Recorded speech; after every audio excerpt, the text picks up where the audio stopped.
Example number 2. Given that f of x is 4 plus 3x over 9 minus 5x, determine Roman number 1, f inverse of 0, then Roman number 2, f inverse of negative 1. Isn't it? Yes. So solution.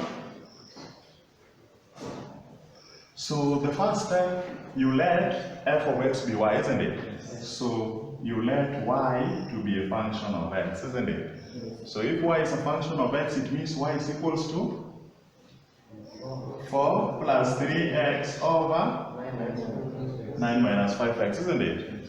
Then the first step, you transpose for x, isn't it? So we multiply both sides by what is in the denominator, meaning we multiply both sides by 9 minus 5x. So multiply both sides by 9 minus 5x. So 9 minus 5x goes with 9 minus 5x. Then you come back to the left hand side of the equation. Y is a common factor, multiplies everything inside the bracket, isn't it? Yes. Y times 9, 9y, then minus y times 5x, 5xy is equals to, the other side we remain with 4 plus 3x, isn't it? Then on the left hand side of the equation, you collect terms with x, because you are transposing for x, isn't it?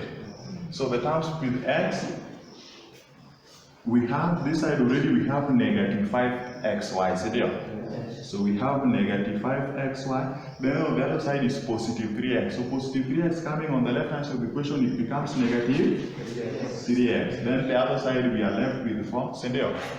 Then positive 9y going on the other side of the equation, it becomes negative 9y. Good. Then you now factorize x outside. It's a common factor, isn't it?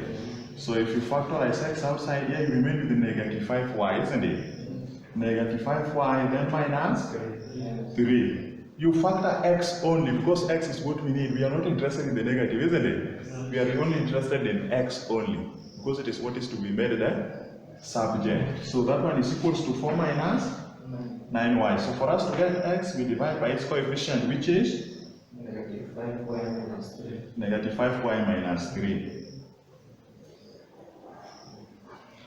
So negative 5y minus 3 goes with negative 5y minus 3, isn't it?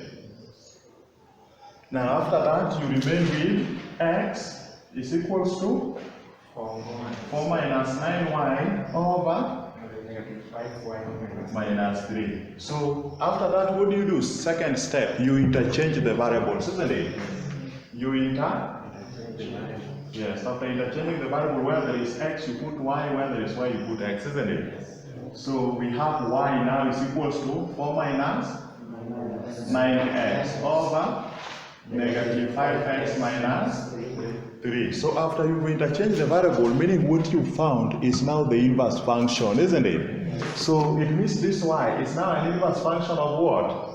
Of x, because it is in terms of x, isn't it? So y is now an inverse function of x. So it implies the inverse function of x is now 4 minus 9x over negative 5x minus 3. So that is how to get the inverse function. Then you've been told to use it to determine f inverse of 0, isn't it? So Roman number 1, f inverse of 0, it means the position where there is x, you put 0, isn't it? So where there is x, if you put 0, you have 4 minus 9 into 0 over negative 5 into 0 minus 3, isn't it? So what do you get?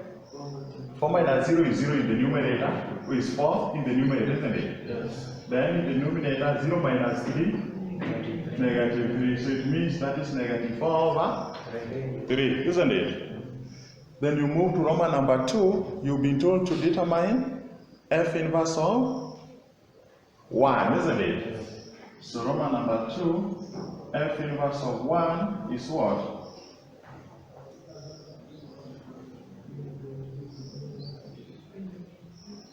So where there is x, you put 1, isn't it? Yes. So we have 4 into minus 9 into 1 over negative 5 into 1 minus 3, isn't it?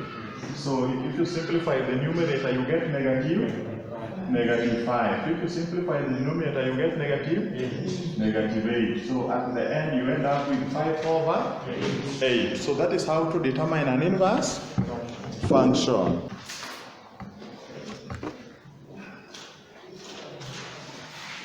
Example number 3.